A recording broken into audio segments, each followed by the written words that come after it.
நம்ம வர வரைக்கும் இவனுங்க வெளியவே வெயிட் பண்றானுங்க. சுப்பு, வர வழியில கார் ரிப்பேர் ஆயிடுச்சு சுப்பு. அச்சச்சோ.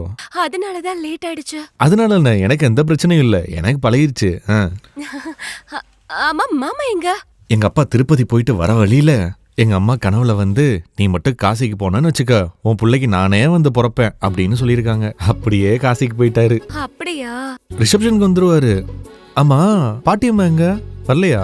போயிட்டாங்கன்னு நினைக்கிறேன். என்னது? அட, ஊருக்கு போயிட்டாங்களான்னு சொன்னாங்க.